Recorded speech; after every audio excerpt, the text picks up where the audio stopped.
Sup, fucker? How the hell are you, bud? Good, how are you? Pretty good. Busy weekend, with Halloweening and driving all over the place. So, Where were you driving? just back and forth to my brother's house in Salt Lake, and kids had like a marathon sleepover weekend with all their cousins. Well, with a lot of their cousins. It was like we went up there on Halloween, and then they slept over there. Then we went up there, picked them up. They live in Mill Creek, and then picked them up, brought them back here, and then they slept here. And then we went to, so that was Friday into Saturday. And then we went to my other brother's house, who lives in like Sandy, on Saturday for a birthday party. And then the kids slept over there. And so we came back here and then went back there yesterday, just driving. Yeah, that's a lot of driving. Yeah. From here to Mill Creek and back it's like a 45, 50-minute drive. Even though on a map it's only like 12 miles away.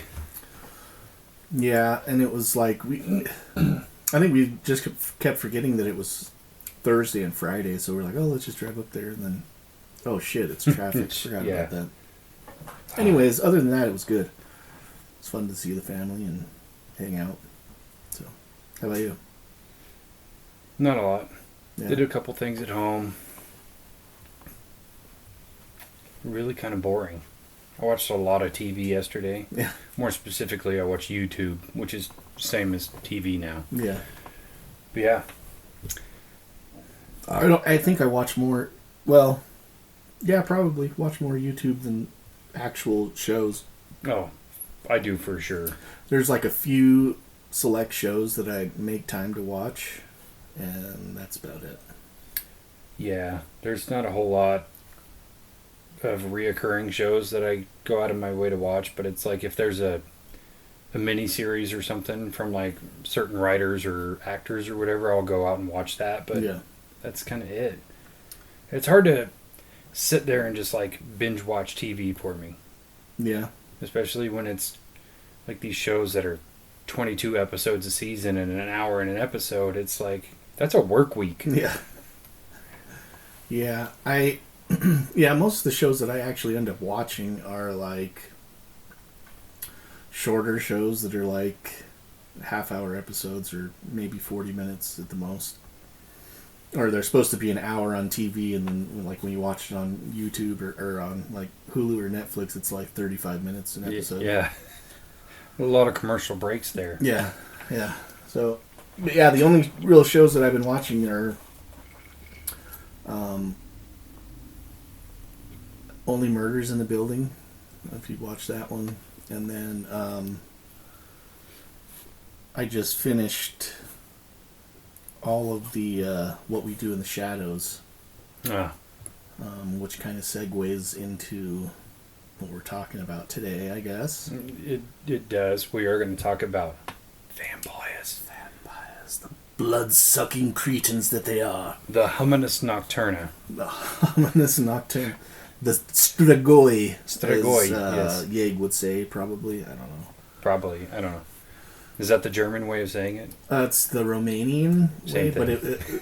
But it stems from a Russian word, I guess. Yeah.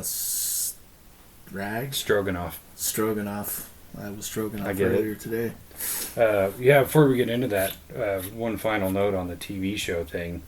Have you watched Follow the House of Usher? I have. That was a damn good show. Yeah. I binged that I one in watched a it day. twice. Yeah, I'm on my third time. So I watched it one night. I just put it on, and it was like 7 o'clock in the evening. Turned it on, and then like just kept on fucking watching it. And then all of a sudden it was like 3 o'clock in the morning. I was like, fuck, I gotta go to sleep. I just gotta watch this last episode. But yeah, I binge watched the whole thing. And then it was like a couple months ago, maybe 2 or 3 months ago, Kara was like, oh, I never finished that. You mind if I put it on? Send it. Put it on, and then like she fell asleep first or second episode that we were watching, and then I finished the whole thing again. Yeah, I watched the whole thing in one day. Yeah. And it was kind of dumb on my behalf because I started it, but I had 2 episodes of this to edit. I got one of them done that day, and then the other one took me like another week. But I'd like edit for like 20 minutes, and then I'd watch a whole episode, and then do 20 minutes of editing. It was like a work reward thing. Yeah. Like, okay, if I do 20 minutes of this, I can watch an hour of TV. The math didn't quite mesh, but I still got it done. Hey. I watched that whole season and edited that whole episode in one day. Shit adds up to me, dude. Yeah, it was good.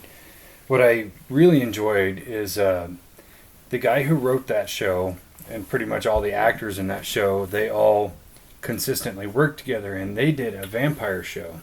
Really? Yeah. It was Midnight Mass. Oh, that's right. Yeah, because they did Haunting of Hill House, Haunting of Bly Manor, Midnight Mass, Fall of the House of Usher, and then Midnight something or other. I didn't watch that one. But yeah, they all work together. All those shows are just bangers. Yeah, they are. But Midnight Mass specifically, in terms of the vampire lore, I thought was so interesting. Was. That was another one that I binged like in one day. Yeah, like I enjoyed that the first episode was kind of boring. Yeah. And it was a little setup, and it slowly got more and more interesting, and by the time you get to like episode 4, you're like, I have to see how this ends. Right. I think the first episode, I didn't even know what it was going into it. Like, I just put it on. It looked like a scary horror themed show.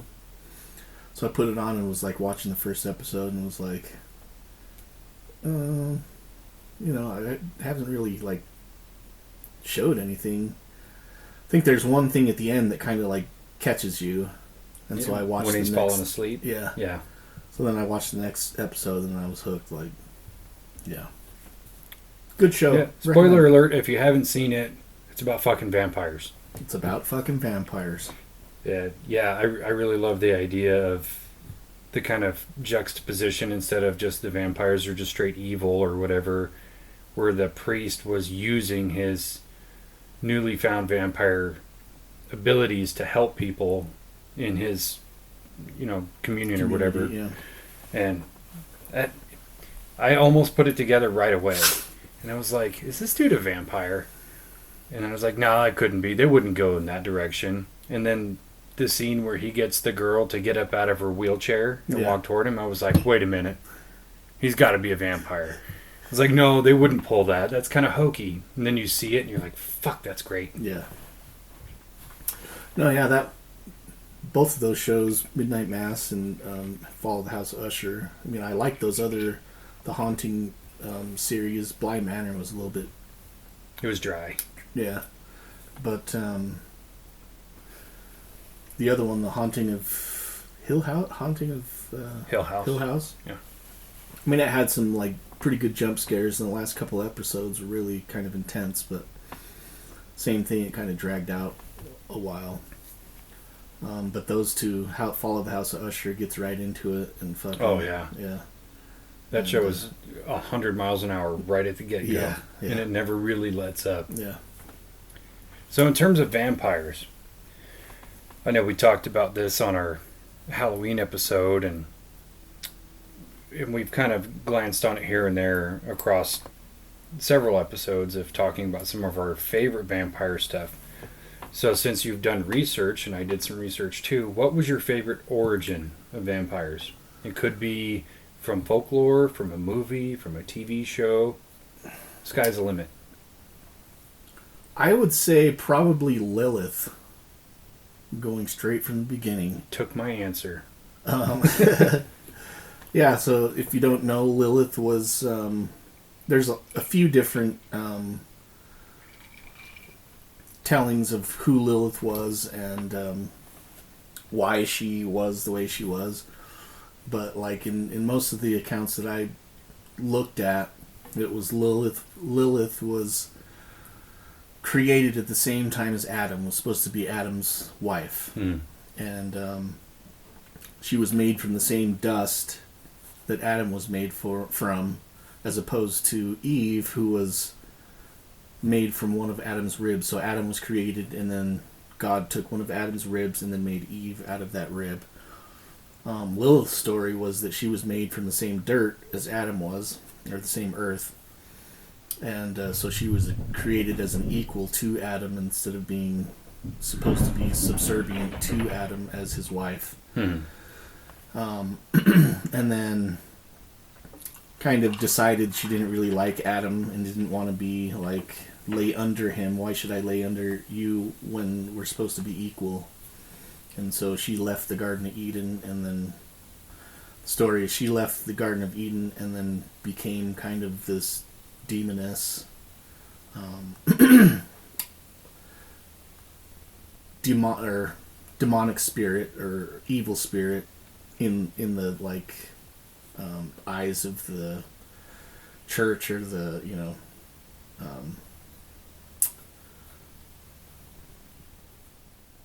Christianity or Abrahamic religions. Yeah.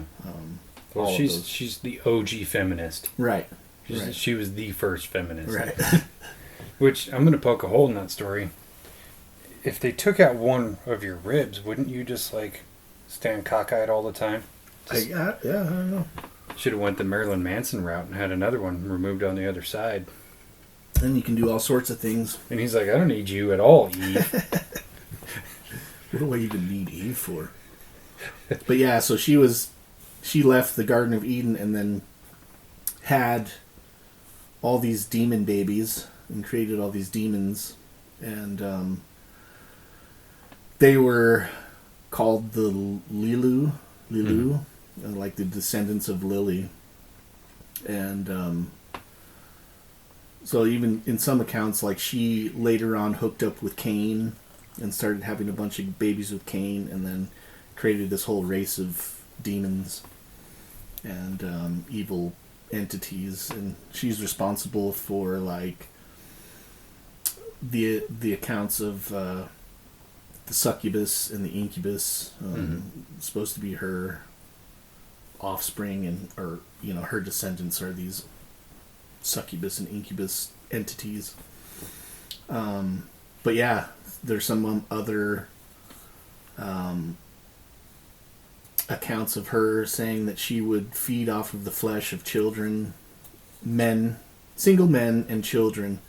So in some like Jewish traditions, men aren't supposed to sleep at a house by themselves, or else they'll get attacked by the succubus. And children can be fed off of at night, so that's why they give them little medals of the saints and little medals of like the angels and stuff like that. Like I don't know what the medals are. Yeah, I always enjoyed that story more so than a lot of them, and there's been some really creative origin stories, whether in folklore or in movies or whatever. I like that one better because it kind of threw a monkey wrench into the whole religious aspect of it, right, in terms of the Sunday school religion versus what's actually not just in the King James Bible, but in the Hebrew Bible and so on and so forth, where it's like this story is way more complex than, like I said, what they tell you at Sunday school of there was Adam and then Eve was created and the Garden of Eden and don't eat the apples, and you're just like, this story's kind of silly. Yeah. So I was watching one video and they were talking about how like it's a little bit convoluted because the story of Genesis, the book of Genesis, was actually a conglomeration of like 4 or 5 different books that had been written previously to the Bible, and they kind of were all telling the same story, but they were trying to mesh it all together to tell a more complete story in Genesis. And so they put it all together, and then it kind of, like, I guess in the first chapter it talks about how Adam and Eve were created at the same time, and then like the next chapter it talks about how Adam was created and Eve was created after, which is kind of a direct like it's a contradiction to it being, were they made at the same time or was she made after? Because it's saying the same thing. I mean, Yeah. it's saying both. So they were talking about how that's why it's set up like that, and that's where the confusion and this myth of Lilith came into play. Like, but I still like the story. I always enjoyed it. I mean, I didn't hear it till I was like in my mid-20s, and I was like, wait, what? Then you go back and you actually look into it, and it's actually there, and it has been for a long time. But yeah, I really like that origin in terms of the religious aspect more so than just, you know, a scientific or a folklore version, you know. Right. And I honestly, as much as I love Bram Stoker's Dracula, the origin of that was like the stupidest version. It's like he renounces God and then he just becomes a vampire. Becomes a vampire. And if that was the case, we'd have a shitload of vampires walking around in this day and age. Yeah, so that kind of prompted me, and I kind of went down a little bit of a rabbit hole of just like food restrictions in like Abrahamic religions, kind of like how like Jewish people will only eat stuff if it's kosher. Mm-hmm. You know, the way that the food is prepared, the kind of animal it comes from. Muslims won't eat pork. Yeah. And that's kind of goes along the lines of like this whole vampire thing, because it was like if you eat unclean foods, then you become an unclean spirit and you start doing the work of the devil. And so like blood is seen as the life force. It's, you know, what kind of drives your body. Mm-hmm. In ancient cultures, blood was seen as like a super powerful thing. So if you were drinking the blood of an animal, you're in essence taking that life force. And to do that was seen in those Abrahamic traditions long time ago as being an unclean thing to do and a demonic thing to do. And so I think that's kind of where that comes from, is like, okay, you're going to start drinking blood, well, you're going to be a demon, and now you do the biddings of the devil, and you stay nocturnal, and you can take on these mystical powers from, you know, drinking the life force of these other beings. Which in reality, doesn't that sound a little better? Kind of, yeah. I mean, what's the alternative? You don't get to eat delicious foods. I'm sorry, if I had to live without bacon, what would I do? But you get to eat delicious foods, then you get superpowers, and then, yeah, sometimes you have to do the bidding of the devil, or you can lead a normal life, eat boring foods, and be just subservient to God. Yeah. I get it. You're just sitting there eating a strip of bacon. Fucking losers! Yeah, I'm gonna eat the bacon, dude. I just had some like 10 minutes ago, and it was delicious. Every time I think about bacon and like the religious aspect, I think about Pulp Fiction, where they're sitting there at the diner and John Travolta is talking to Sam Jackson. He's like, "You want some bacon?" It's like, "Nah, man, I don't dig on swag. I don't dig on swag." What are you, Jewish? Pig's a filthy animal. I don't eat filthy animals. Dog eats its own feces. Is a dog a filthy animal? Dog's got personality. Personality goes a long way. Yeah, anyway. One thing I was looking into was the science behind alleged vampirism and how much a lot of scientists draw a parallel to rabies, which is, for one, transferred via bite, and it affects your frontal lobe to where you become more ravenous for food and more sexually driven, more violent, where basically it plagues your higher level brain functions to drop down to certain lower levels in some aspects. And then there's a whole lot of like battling within that scientific community, and part of you has to go, hey guys, we're still talking about a potentially fictitious thing, Yeah. vampires, but I like that conversation is even happening of like, okay, if it was real, what would it be? Yeah. And that kind of reminds me of one of my more favorite origins was in the Underworld series. The first immortal wasn't a vampire.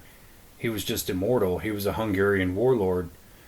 And this disease, which was the Black Plague, came through his village and it killed most everybody except for him. But the virus mutated him to where he became immortal. And then when he had sons, one was bitten by a bat and one was bitten by a wolf. Which, what are you letting your kids do that they're out there getting bitten by fucking animals? Yeah. But that's how they became vampires and werewolves and shit. But I like the idea that a virus can mutate your DNA so far down that you can just change. You can mutate into something completely unimaginable, you know. Right. I thought that was such a cool way to write that without just going to, oh, it was Dracula or it was Lilith or any one of the other folklore versions of it. Like they just kind of created something new. Yeah. Well, it stems off of the Strigoi, who were thought to be as, descendants of Lilith. And so the Strigoi were like, after somebody dies and they start coming back and visiting, and it was mostly like if your family member died, you would visit your family members because they had a tradition that once somebody dies and you bury them, they would bring them food and drinks. Even in some of their mausoleums, they had a hole where you put the food through. Right. And so when Christianity came through and kind of put a stop to that, I think that people think that the population kind of had a anxiety about that and started like kind of having a hysteria about like, okay, well, we're not taking our loved ones that have passed away food and drink, so they're going to be hungry, and so they started, telling these stories about them coming back and drinking because they weren't getting food. They were drinking the blood of animals and the blood of some people and affecting them. But the name Strigoi was both used for these people who were both vampires and werewolves, and so it was kind of it was synonymous for both. Talking about Strigoi, they could be talking about you're either a werewolf or a vampire or just an evil entity. There was also another blood disorder called porphyria. Yeah. That kind of affected the way that you looked. It would change your facial structure. It was a blood type that or a blood disorder, and it affects your skin and your pores. And then, so people with this disorder would have, their skin would look really porous, but then they would, if they went out into the sun, it made them really sensitive to sunlight. So if they went out into the sun, like their skin would turn black in different areas. Yeah.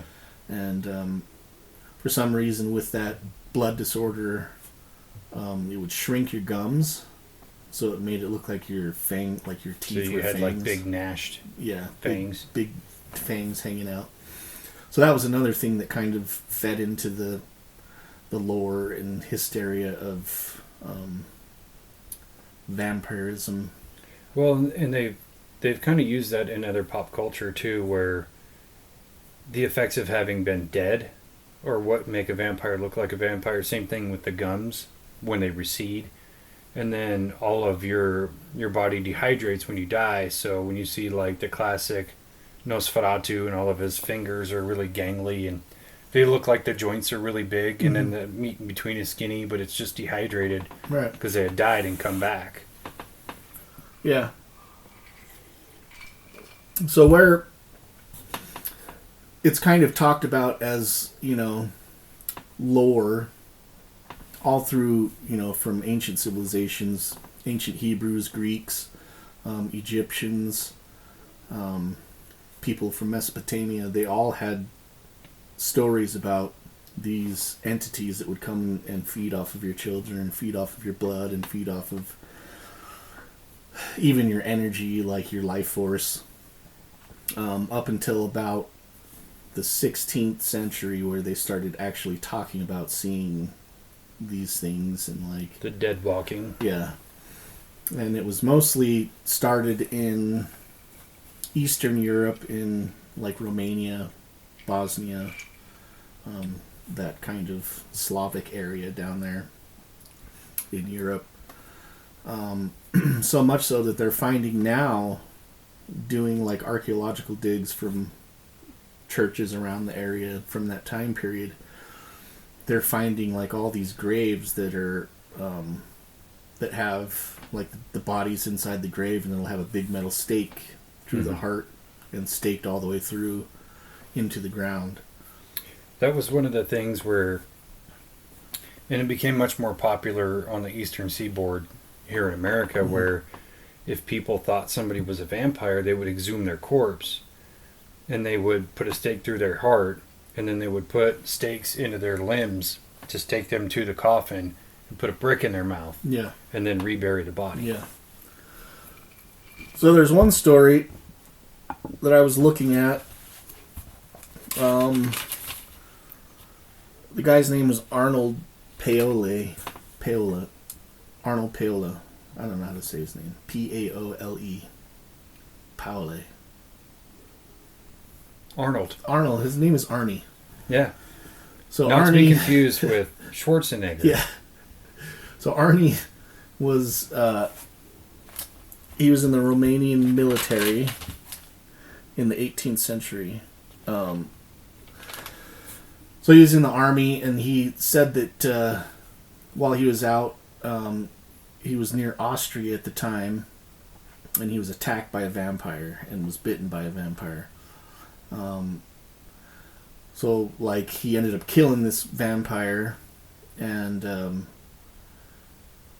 like soon after that he left the army, went back home, and was kind of like afflicted by night terrors, and he would claim that he would see this vampire coming to him in his dreams, and so he didn't sleep much, and so he'd like go out and wander the streets at night, and he kind of became a drunkard. When he would just like stay in the tavern and just fucking get wasted and shit, and everybody kind of around the town, his little town that he lived in, knew him as being. They started talking about him like they knew he was a vampire or whatever. So he died like a few years after this attack happened. He ended up falling off of a hay wagon, and breaking his neck and dying. And so they buried him, and then a few weeks later, farmers in the town started finding like their baby cows had like holes in their necks, and they were being drained of blood.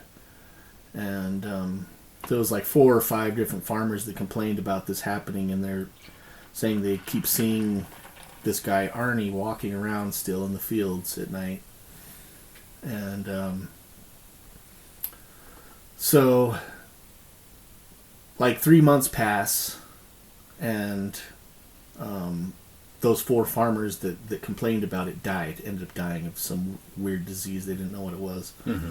So the town people started freaking out, and had his body exhumed. The preacher in the town, the father or whatever, the priest, called the government, or wrote a letter to the government. The government sent officials out, which they actually had officials that would look into supposed vampirisms. Yeah. And so they go to this guy's grave, pull him up or dig up the grave, and notice that his fingernails had fallen off, and then new fingernails had grown in, and then his hair and beard had grown a bunch, and he had like blood all over his face, like fresh blood. And so they decided to stake him, and so they got a stake and like staked him in the heart, and they said that he let out a scream like he was still alive. And so they chopped off his head and burned the body.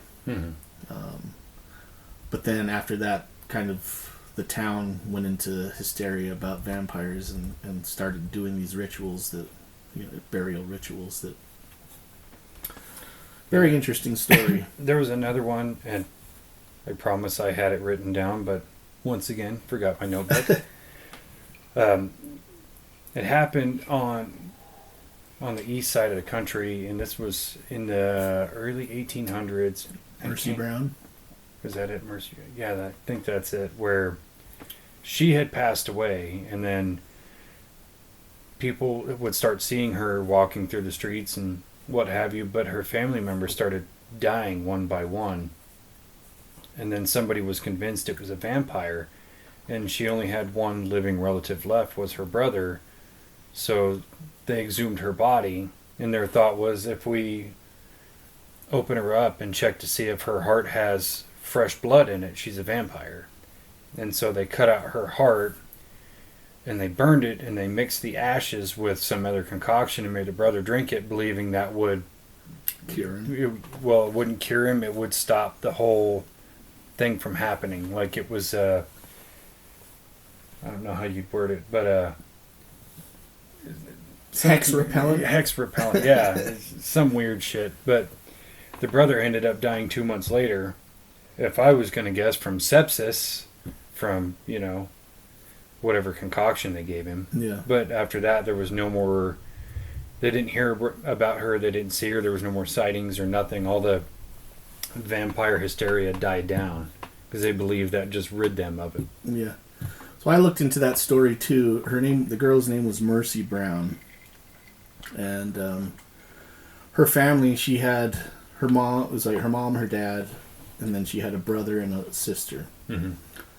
And this was 1830 or something like that in the East Coast, somewhere in like New Hampshire or somewhere back east.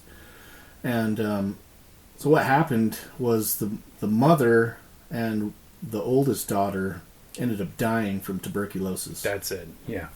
So they get buried outside, and then the brother gets tuberculosis, and so he gets sent away to Colorado to go and stay at this like sanatorium that's supposed to be like up in the mountains and treating people with consumption or tuberculosis. Mm-hmm. And it was supposed to be like fresh air, fresh water. You should, the disease can't stay alive in your body at that altitude or something, some dumb shit. Yeah. They believed back then. The amount of silly shit they believed back then was like either you needed to move to a dry, arid climate or you needed to move up into the mountains where the elevation would kill it. Like, that's not how that works. Yeah. You should just get a fucking TV shot like the rest of us. So he goes to Colorado thinking he's going to die. And so he goes there and actually gets a little bit better. It actually does kind of help him. I think probably just because he was taking care of himself a little bit better. Yeah. And so he lives in Colorado for like 3 or 4 months and then gets word that his younger sister now has consumption. And so he goes back there and she has this different form of tuberculosis where it's really fast acting, and she dies within 2 or 3 weeks of being diagnosed with tuberculosis. Mm. Really sudden, really quick. But the time she dies was like November or something like that, and so it was too cold for them to dig a grave, and so they put her in this above ground kind of cellar type thing. Mm-hmm. And didn't bury her until like the spring thaw, and so she was just sitting out there frozen in this like above ground root cellar type thing. And so they put her in there, and then in the springtime they buried her, and then the brother ends up dying in that time period. And so they were like, the dad dies. Yeah. And so the townspeople get all uppity and say that it's this girl, they're seeing her around town and she's a vampire. And the curse isn't going to end until all of her living relatives are dead because the vampires go after their own, they survive by their own bloodline. Yeah, their own bloodline.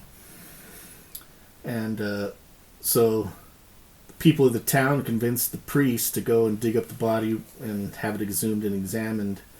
And he goes there with the doctor, and both the priest and the doctor don't believe that it's true. Mm-hmm. And they're just like doing it to appease the townspeople. And so, they dig her up, cut out her heart, and burn it, and then, give him some magic cocktail. This has a little bit of gin. He ends up dying of tuberculosis a few months later, or a year later, whatever it is. That story was so bonkers to me. A lot of those stories are pretty bonkers. Yeah. And I don't think you can touch about vampire stories without dealing with Vlad the Impaler. Right. Which we have talked about before, but that one always stands out to me because when you actually look at his history and everything he went through and the whole betrayal from the Ottoman Empire where him and his sons went over to deal with a peace treaty and then they were captured and tortured and everything else, and the only way he could leave was if he agreed to leave his sons there. Mm-hmm. And then basically waged war against the Ottoman Empire after that, but became so mentally broken because of everything he had gone through that he became Vlad the Impaler and took the name Dracula from history. And I still don't understand where that came from. I got to look into that more. But it was a name that was given to his father. It was something Drago that meant dragon. I remember it meant dragon, but I think that there was something else to do with another warlord that he admired from history. But either way, I always thought that one was cool because even when you put it into the context of the novel where he just renounces God and he becomes Dracula the vampire, I like the idea that it was Vlad the Impaler that did that because of just everything he had gone through and just how much you would despise the world after that you would become hateful, that you would feed on people, that you would have no conscience about it because of your experience. Right. And that's part of what always made that character a little bit scarier because your conscience is gone and you just want kind of revenge. You're just bitter and angry, so you're not going to care if it's a man, a woman, or a child. But when you put it through the lens of Bram Stoker, where he made him more smooth or more seductive or even sexy to a degree, that added just another layer of fear to that character. Mm-hmm. Because he could talk your pants off, but then he's going to kill you. Yeah. Not a bad way to go with your pants off, I mean... I'm kind of hoping that's the way it happens for me, but in that, I say that, but it's just going to end up me being on the toilet. I'm going to go like Elvis, just pushing too hard and then fucking dead. Yeah, that'd be a shitty way to go, man. Like, literally, not the best Elvis way, anyways. I don't know. It also depends on if you believe in all those Bob Joyce rumors. What's that? Oh, that Elvis didn't die? Yeah, that he's actually Bob Joyce. Yeah. I think that's his name. Yeah. Still, the Gary Oldman movie, Dracula, top tier. Yeah. And that was like... That's really where the vampire, or the vampires kind of turned into what we think of as today as vampires. It's the seductive, charming... debonair personality that can talk you into letting them suck your blood, which I guess people are out there that are doing that still. That reminds me of a line from, have you ever seen John Carpenter's Vampires? Yeah. With James Woods. Yeah. That whole tirade he goes on in the truck, he's like, how does it go? Hold on, I got this. I'm trying to think of... Here, let's pause. I gotta take a piss.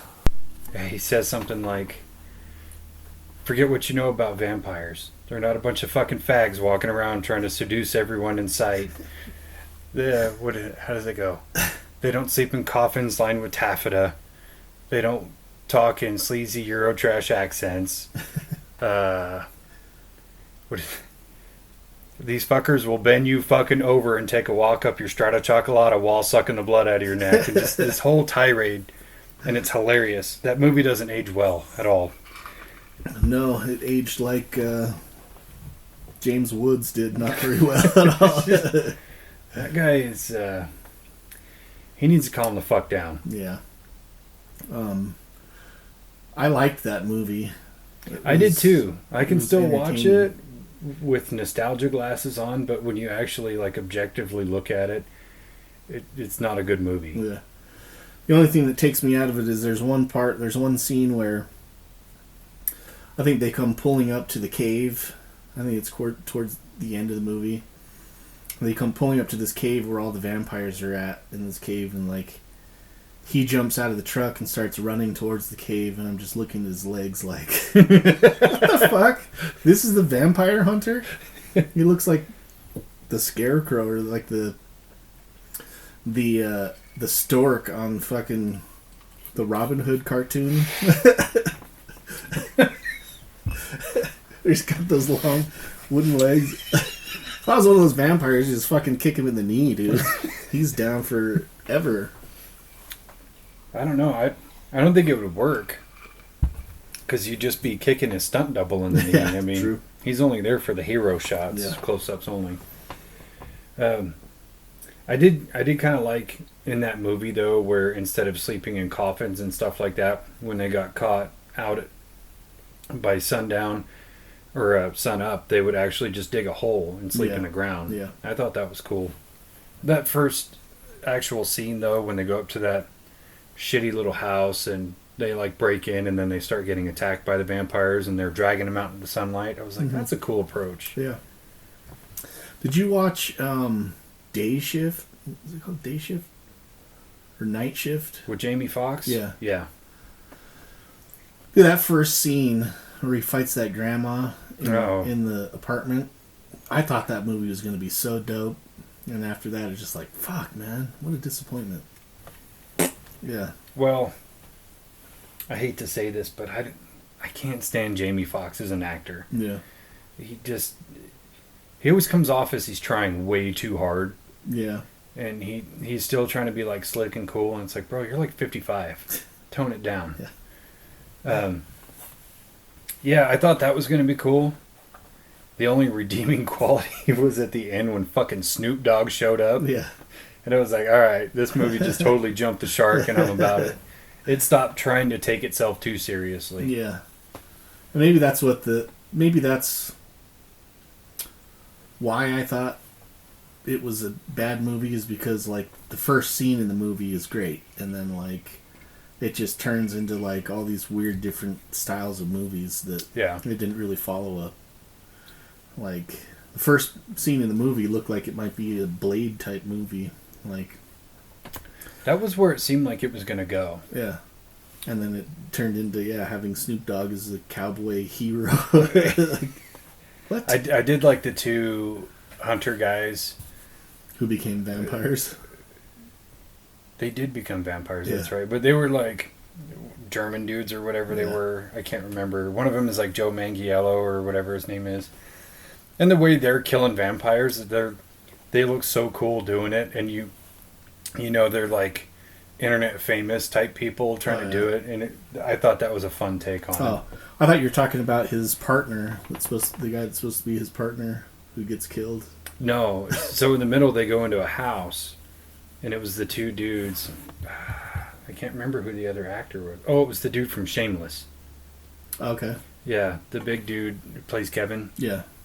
And they're like all decked out in black tactical gear and shit. And they fuck all those vampires up. That was cool. What's your take on the infamous Twilight vampires? Gay. Super gay. Admittedly, I think that I watched the first one, most of it, but I don't watch the rest of them. I've seen them all, and There are aspects I think they got right, and then there are aspects that I'm just like, this is so dumb. Why would they sparkle in the sunlight?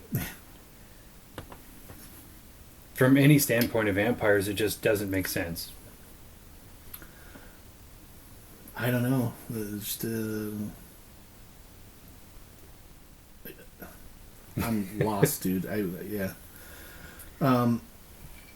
I just couldn't. I just couldn't watch Kristen Stewart act or try to act. She's doing her best.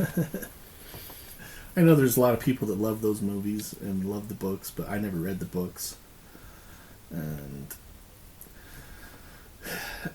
I would say I felt like it was even gayer than Interview with the Vampire. That's Which is, I mean, very like homoerotic. super. That's why Tom Cruise was picked to be the lead. But I love that movie. Yeah. You know, it's a great movie. Have you seen the Interview with the Vampire series? I actually just saw it on whatever platform it's on last night, and I was like, oh, this is a series? Yeah. I didn't know. But there was a Dracula Also series very too. gay, which, I mean, I don't have a problem with gay. I just wasn't expecting it. Did you ever see Queen of the Makes more Damned? sense, though. I didn't. Even though, yeah, I should have. But I never watched it. I heard it was terrible, so I was like, I don't want to ruin my thought about Anne Rice's Vampires by watching a shitty movie. I think there were aspects that really worked. I think Aaliyah as Akasha, the vampire queen, she was very unsettling. But it was still Aaliyah. She was a beautiful lady, so it was kind of like, I'm confused. My boner is very confused. But that aspect worked. The script was actually well done. I just think it's one of those weird movies where you have all the right parts, but somehow it doesn't work. Yeah. Like Alien versus Predator. Had everything there that should have made it great, but Yeah. it still sucked. I'm going to catch some hate at work for saying that. I would say one of my favorite vampire movies, though, is From Dusk Till Dawn. Oh, classic. And it's not just because Selma Hayek's in it. I mean, it helps. But Quentin Tarantino movie. I don't even actually... I believe he co-wrote it, but he just acted in it. Was it Robert Rodriguez? Yeah, it's a Rodriguez movie. Yeah. But those two were homies, so... Yeah. I think George Clooney's character in that movie was such a badass. Yeah. And that helped sell it. And then you turn around and watch him on everything he does afterward, and you're like, go back to that. That worked. Yeah. Be that guy. Be that Clooney. Well, and... Be a fucking alpha. Come on, man. I'm an alpha, bro! Well, and Quentin Tarantino's character being very rapey and unsettling was entertaining to watch. It fit him perfectly. It did. Yeah. There's so many good vampire movies, and vampire shows have actually done some good justice. Like Penny Dreadful, their take on vampires was cool, and even to some extent True Blood. Admittedly, I haven't watched the whole series, but I'm kind of like, there's aspects I like about it, but this show is painful to watch. Yeah. Or Buffy the Vampire Slayer was fun. Muffy the Vampire Lair? Yeah. I haven't seen that version, but it sounds exciting. It's better than the Buffy the Vampire Slayer, I promise. Well, you think about it. So my ex-wife was just enamored with that show, so I've seen pretty much all of it against my will. And I said that one time. She's like, that's not funny. And I was like, how is it not funny? First she was banging Angel, who is in fact a vampire, and then she was banging Spike, who is in fact a vampire.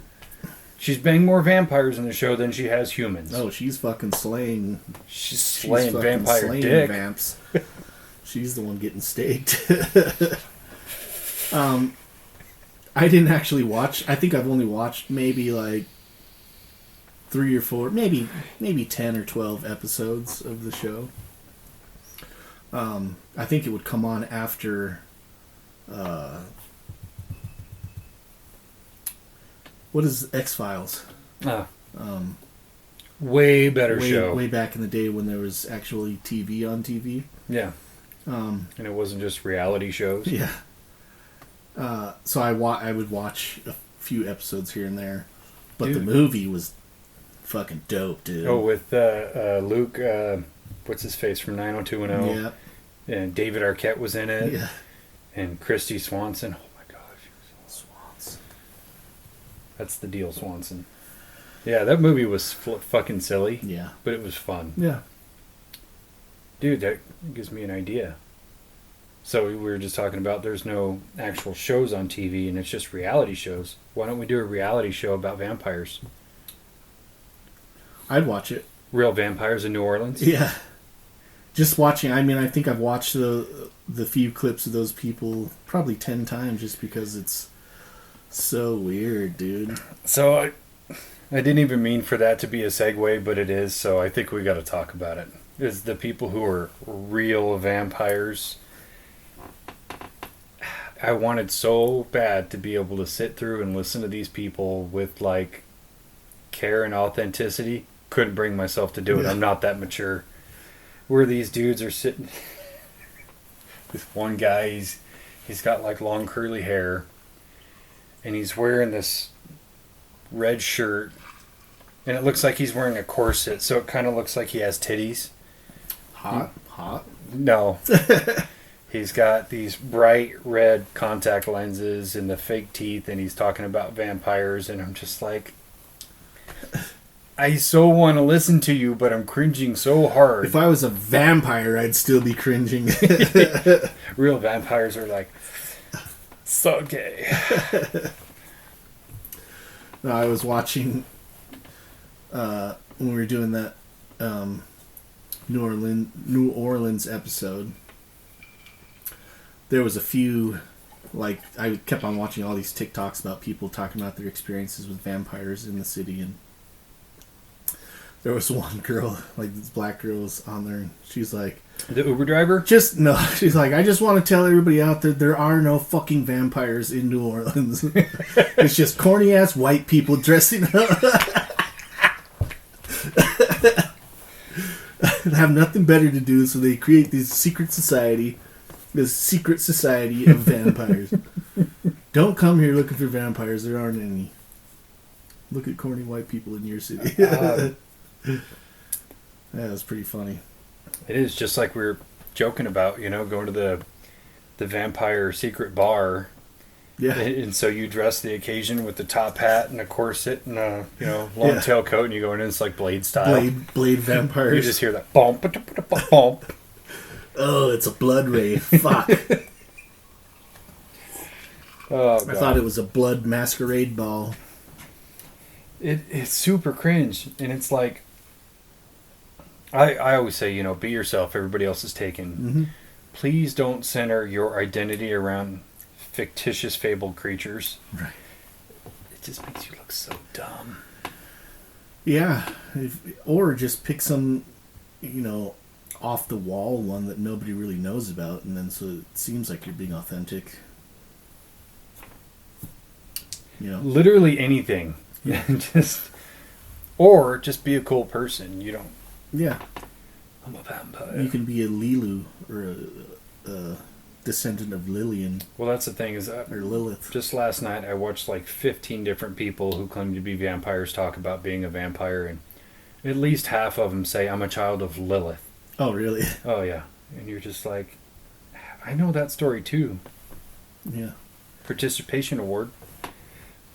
So, yeah, I thought that we've talked about werewolves and stuff, and so like I was Googling people throughout history that were alleged vampires or thought to be vampires. Count Saint Germain. Count Saint Germain was one of them. What was her name? Elizabeth Bathory. Elizabeth Bathory. Well, there's a few others. Bella Kiss, Arnold Paoli, Mm-hmm. Fritz Herrmann, a German guy. You might as well be a fucking vampire with that name. Yeah. But it turns out that a lot of these people were just actually serial killers. And, Elizabeth Bathory was a serial killer, Yeah. 100%. Yeah. You want to tell her story? So basically, I believe she was a countess, but the broad strokes is she believed that if she bathed in the blood of virgins, it would keep her youthful appearance. And in that time period, virgins were plentiful because people still kind of believed in keeping your maidenhood until marriage and things like that. So she would literally just have them picked up off the street and have them taken into her bathroom and just open them up and drain them into the bath. Mm-hmm. And yeah, she was just psychotic. Yeah. That's all there was to it. Yeah. She was... I don't know like where her origin of bathing in people's blood would keep her youthful, but I promise it didn't work. Yeah. So yeah, when she was finally arrested, so for the most part she was like picking up girls in her surrounding area to come live at the palace and be one of her maidens. And so eventually, as she's getting older, she's like, their blood is not pure enough. I need more high society girls. And so she got a few, like, she put out letters to, like, all these high society families from neighboring countries and provinces. Some of them sent their daughters, and it was like they weren't going to, the families knew they probably weren't going to see their daughter ever again because she's going to go live in this other country and be a countess maiden. And so she did that a few times, and then like there was one girl that she had come to the palace who was like actually smart and didn't let herself get killed. I was like, this shit is weird. Yeah, saw all this weird shit going on, and so like of course the countess tried to kill her, but she escaped and goes to the police or the army, whatever they had there at the time. This is like in the 17th century. And tells the authorities, and they come and like go through the grounds and find like all these bodies of these girls that she's been killing. And so they take her and then brick her up inside this cell, and they just brick her up in the cell until she dies. Later, Tater. But it comes out that she had killed like over 600 people in doing these virgin blood baths, which is fucking crazy, man. It is. I think being bricked up is kind of like a fair punishment. We're just going to leave you in there to starve or dehydrate. Or yeah, kind of like the House of Usher. Which, when that scene paid off, I was like, oh, that makes total sense. Yeah. Why didn't I put that together sooner? Yeah, that was a cool scene. For reference for anybody listening, you can go back to our New Orleans episode where we talk a fair bit about real vampires in New Orleans and the story of Count Saint Germain. But there was one that stuck out to me then, and it, when I was doing my research for this one, stuck out to me again, was the guy on TikTok. His name is Domo, the black dude who can like retract his fangs. Yeah, and he talks a lot about how vampires actually are, and that there is a society, and that he was like, I don't know if I can continue making these videos because I'm being threatened with true death, which is when a vampire dies. That one I'm still kind of on the fence about, because he had posted another video where he showed like the entire inside of his mouth. He doesn't have any apparatus in there to eject his fangs, but you watch the video and you're like, could that be a CG thing? If he did a really great job at it, or whoever. But then there's that part of you that goes, what if he's telling the truth? You know, what if this guy actually is a vampire and he actually has inside information on some kind of vampire society? And there's even a video where his brother is, you know, out of frame, but he's in an audible distance, and he asks him something, and his brother's like, dude, you gotta quit talking about that shit, they're gonna come after us. And it could easily just be TikTok hoax shit. Right. But still, in the back of my mind, I have to question it. You know, my little conspiracy brain is like, what if he's telling the truth? What if he's a real vampire? What if he watches the TikToks of other people who claim to be vampires and he's like, this idiot. He's the one that's cringing out, the guy with the corset and the red contact lenses. He's like, what a douche. Yeah, there was a few videos that I watched last night. There are people in London that do the same thing. It's kind of like they have a vampire society there, and the guy looked like a Wish brand of Marilyn Manson, or Marilyn Manson. Just talking about how he's a vampire and how he became a vampire. I'm like, dude, you just got suckered into being gay with somebody. And that was your initiation. You're having an identity crisis, my friend. Are you sure you're just not gay? Well, and that's one thing I like about that guy Domo and his account and what he talks about. He's like, we're, for the most part, just like normal people. Versus all these people who dress extra and do the top hat and the contacts and who are legitimately having, you know, an identity crisis. And I think that's what made it so much more interesting to me, that he talks about, yes, we can go out in the daylight. No, it doesn't bother us. And yes, we are nocturnal. We do sleep. We do rest. We do eat. And talking about the basis of need for blood is you need it over time, but it's not like you have to kill a person every day or whatever. He's like, for the most part, we feed on animals and things like that. But we largely sustain on just normal food. Right. Which I like that idea of, because if you're a vampire and you have to feed, let's say, every 2 days, and you need a whole body to feed off of, whatever population area you're in, they're going to notice. Yeah. Even in a bigger city, maybe not like LA, Chicago, or New York, because those are shitholes. But, you know, in a place like Salt Lake, if people are going missing every 2 days, like normal, everyday people, there's going to be a pattern. I mean, we have enough homeless population that you can make them disappear, but is that the blood you want? You're not drinking a whole lot of water, you know what I'm saying? It's like drinking a Slurpee. Going to McDonald's or something when you really want to go have a steak. You're right. You're like, well, I could have a can of tuna, or I can go to, you know, just wait outside of Planet Fitness and get a good one. Yeah, yeah. Oh, this blood is so fresh. You can taste the herbs and spices instead of just like tasting fentanyl.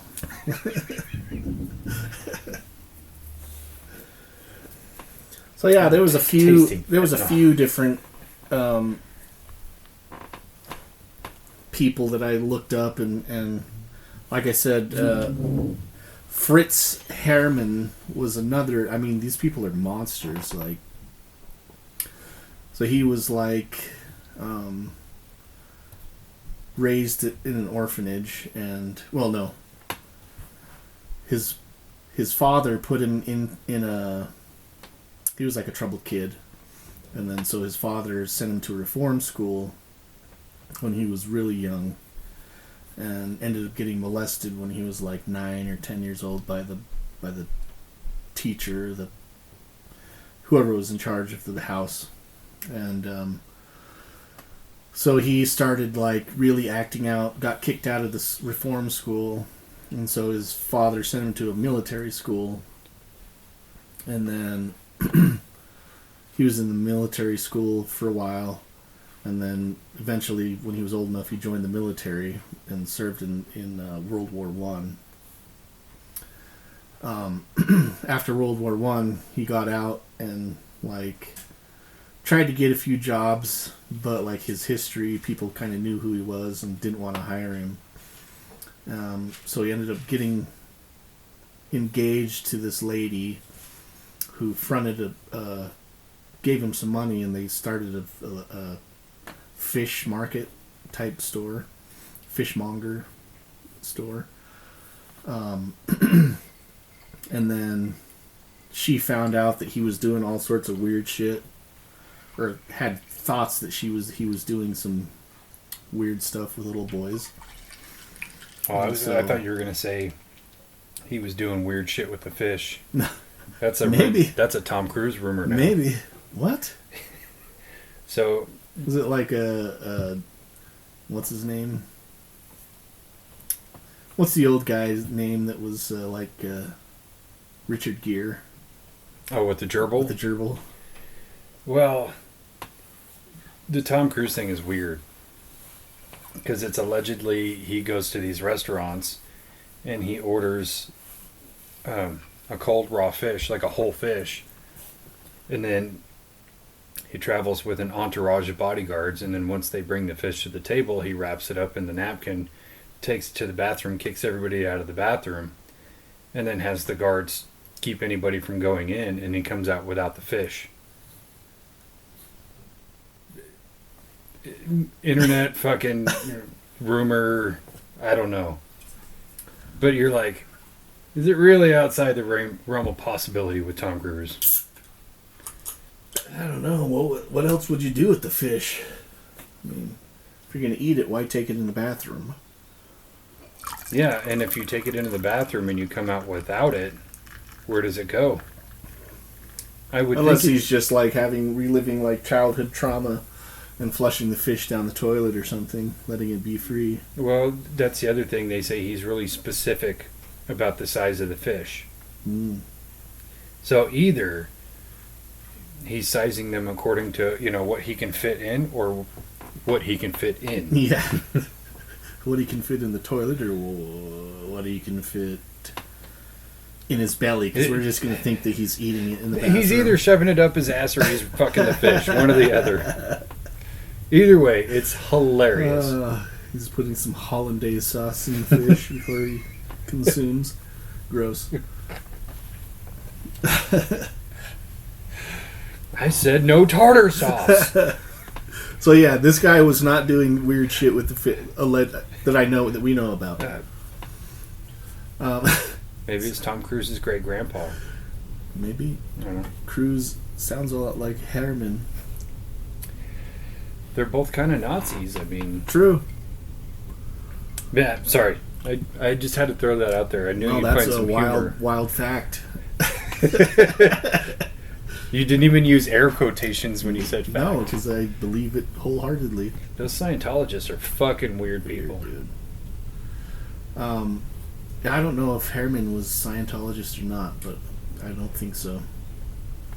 Anyways, his fiance finds out he's got all this weird shit going on with him, right? And so she leaves him, and it was her money that started the fish store, and so he just basically gets kicked out he has nothing.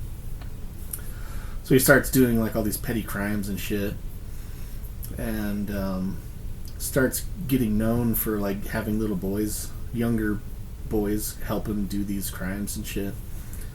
And then all of a sudden the boys start disappearing throughout the city. And they're boys that he's known to be associated with. Mm-hmm. And so people around town are saying, hey, this guy is weird, he's doing stuff, telling the authorities that, you have to look into this guy.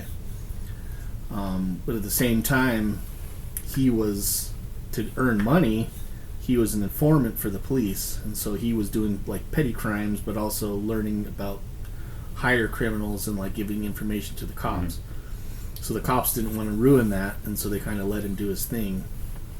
And so it wasn't until it was 22 boys had gone missing, and but the rumor was that this guy was a vampire and he was eating the flesh and drinking the blood of the kids, and that's why they were disappearing. Finally, they go to this guy's house and kick in the door, and they find him in bed with this 13-year-old boy. Shoot him. Yeah. And so, they arrest him, put him on trial, and he, pleads insanity.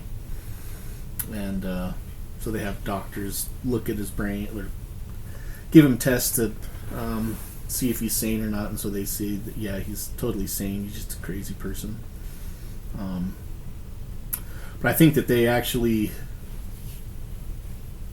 killed him and then cut off his head and put it in a museum. But he was allegedly... A rumor around town was that he was a vampire, and there was actually a nursery rhyme that the kids made up about him. And they would sing the song. I was going to write down the song, but I was too drunk last night to focus on it. Well, it's funny because that story is actually partially part of the inspiration for Freddy Krueger. Namely, the song. Oh, really? Yeah. I was watching this documentary about Freddy Krueger and how Wes Craven came up with that, and that was part of it. Because he liked the idea that kids came up with that nursery rhyme style sing-song thing. Yeah.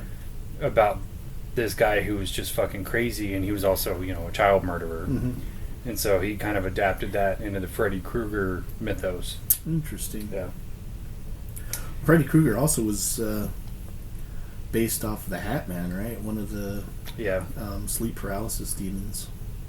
Yeah. Which, no, let me forget. I got a meme to show you later. Okay. I totally forgot about it till just now. But, yeah, that's where a lot of the basis came from, was somewhere in this, I think it was a country in South America. Don't quote me. But all these people were just dying in their sleep, random healthy people, and people in that village were talking about seeing the Hat Man or the witch or the demon that sits on their chest and things like that. So sleep paralysis, and it inspired him to create that movie. Very cool. Very cool. Yeah. So I think, in terms of psychology, we find these monsters, like people that are monsters, and we try to slap labels on them like vampire or whatever, or possessed by a demon, because we can't mentally accept the depravity of these people and the horrible shit they do, so we try to tack on a name so it makes us feel a little bit better, or maybe feel like it's not that person's fault, it's some outside force that affected them to do these things. Right. Rather than just say, no, some people are fucking sick. Yeah. I think nowadays, we look at it, looking at people in earlier time periods, be like, what the fuck's wrong with these people? They're so dumb. It's like, no, they just didn't know any better. It's like there was such hysteria around, and there actually, so I was watching one documentary about it last night where they were talking to a Romanian government official, and he was saying that there are still parts of Romania where they do this practice where they stake the people into their graves, and put something in their mouth, so it's become one of the burial practices, like we have embalming, and then we still put the big cement block on top of the casket so that nothing can open the casket. Yeah. But they would take big rocks and put them on top of the bodies before they buried them to make sure that they didn't come back or come up out of the ground. Yeah. I mean, Romania is still quite a rural country. Yeah. It's still very grounded in their history and the older way of doing things, so it makes perfect sense that they're yeah, we're still scared of vampires, so we haven't seen a vampire because we're doing it right. That's why we haven't seen a vampire. They can't get out of their fucking graves. They're just in there son of a bitch, they put a fucking rock up there. That's kind of where the lure of saying that they can turn into a mist and come out of the ground without disturbing the ground, and then go do their biddings, and then come back and then turn into a mist and go back down into their grave. Which kind of makes sense, except mass displacement doesn't work that way. We know that now. It's a cool idea, and it does kind of help sell that fiction of, well, this is how they're getting in and out without disturbing the ground. Yeah, that's why there's always a big mist over the cemetery. Or it's weather related. Or it could just be that's the only flat area you see because it's been flattened by all the graves, and the mist just settles kind of in the flat zone. That's how that works. I don't know. It's a little hot air mixed with a little cold air with some humidity in there, and it looks freaky as fuck, though. Yeah. It's funny too. Some of those videos I was watching where they do a lot of B-roll footage in a graveyard, but there's a lot of mist, but it's clearly a fog machine. Yeah. Because the mist is only on the ground. Yeah. Instead of everywhere. Yeah. It's actually really. I've tried to do that where I've got a fog machine and I use it on Halloween. You have to go through some steps to get it to settle like that on the ground. You have to run it through a cooler so that the mist stays heavy and so it'll stay down and low instead of rising. Haven't been able to do it yet, but yeah, because when we would go airsoft, I think you were there that one time. I had them turn on the fog machine, and the whole place was so fucking foggy that it was seeping into the bar next door, and they were complaining. Where it's like, that didn't settle on the ground, but it's a small enclosed space. It's just going to take the path of least resistance. But yeah, the B-roll footage on some of those videos was fucking hilarious. One of them was really good, though, because this lady sitting in a chair and doing this whole interview, and you could see her shadow cast on the wall behind her, and you're sitting there watching her talk, but out of the corner of your eye, you see the shadow of the lady get out of the chair and walk away. And you're like, oh, that's a cool effect. And then they do it again later in the video where she's just going like this with her arms. You're like, all right, you ruined it. The first one was good. You should have left it. Yeah, maybe we should superimpose some shadows behind us on this video.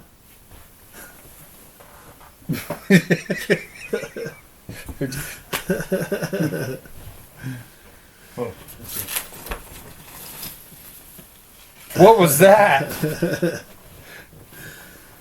So yeah, vampires. Do you think that they are real after doing all your research? I'm on the fence. Because I do believe there can be scientific explanations for it. I do believe our physicality can allow what they claim. You know, you're just a little bit stronger. You sustain off blood, things like that. All of it's within the realm of possibility. But in my mind, the idea has become so watered down with all the people who claim to be vampires who were just starved for attention. Yeah. It's hard for me to go, oh yeah, there's a shitload of them. And I believe that if there were, they would try to keep it secret, and they would stay in small numbers and operate on very simple rules. Yeah. And stay out of the spotlight. I don't think too many real vampires would be on social media just like, oh yeah, been a vampire for like 300 years. Yeah. Yeah, I'm a vampire, can't you tell by my contacts? Do you see this top hat? Why would I be wearing a top hat if I wasn't a vampire? Dumb. So dumb. Yeah, I agree with you. I really like the idea and feel like there is, to a certain degree, a possibility of vampirism being a real thing. And if there are, and it is a real thing, they would have to keep their numbers so small that, or else it would just be everybody's a vampire all of a sudden. Well, I just think about it in the simplest terms that if vampires are real, and let's say the pharmaceutical companies knew about it, that would be like the golden ticket. Because if they could catch one and reverse engineer and test and everything and make pharmaceuticals out of whatever keeps them young, it would change the world. People would be paying tons and tons of money. I mean, just think about if a vampire can be 300, 400, or 500 years old and still have all of their cognitive abilities, wouldn't that be like the instant cure to Alzheimer's and everything else? Yeah. And if it was a real thing, when you see these old billionaires that are now dying, George Soros is getting, what is he, 95 or something? Yeah, he's 12 years past his expiration date. Yeah, I mean, he looks like a vampire for sure, but like, if he dies, then vampires definitely aren't real. Because if they are real, he's definitely a vampire. He looks like the scrotum of a vampire. He's Dracula's scrotum. He's got some city miles on him. His face looks like your fingers when you've been in the bath too long. His face looks like Joe Biden's fingers after he's been in the pool for too long. And the kids would rub the hair on my legs. Yeah, especially how rich that guy is, where if he dies, there's some pretty good proof that there's not vampires that have been reverse engineered because he could afford it. Mm-hmm. He's one of the 6 families who run the world. Yeah. Yeah, so we'll wait for that. I'll wait to say yay or nay on the vampires until give it another 5 years. If he's still alive, then yeah, vampires are definitely real. I'm kind of thinking another 6 weeks. So, that said, let's do one more. We always ask who's your favorite, your favorite vampire movie or your favorite vampire. Who's your least favorite? Least favorite vampire? I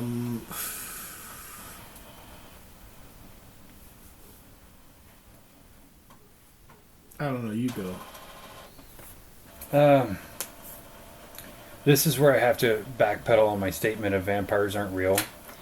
Because one thing we didn't touch on really was energy vampires. Oh, yeah. And I know a few people who are fucking energy vampires. You're just a random and you're just like, time is going slow. I don't get it. So it's more people in real life. Okay. The vampire, energy vampires of the real.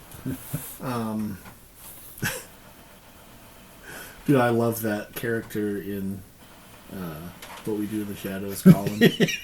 The guy who works in the office. Yeah. And then he ends up dating another energy vampire. He's like, I actually don't even work here. I just come here and show. That was my favorite part about that show. Yeah. He's just so bleak and droll all the time. I'm an energy vampire. I get it. I know a lot of people like you. Yeah.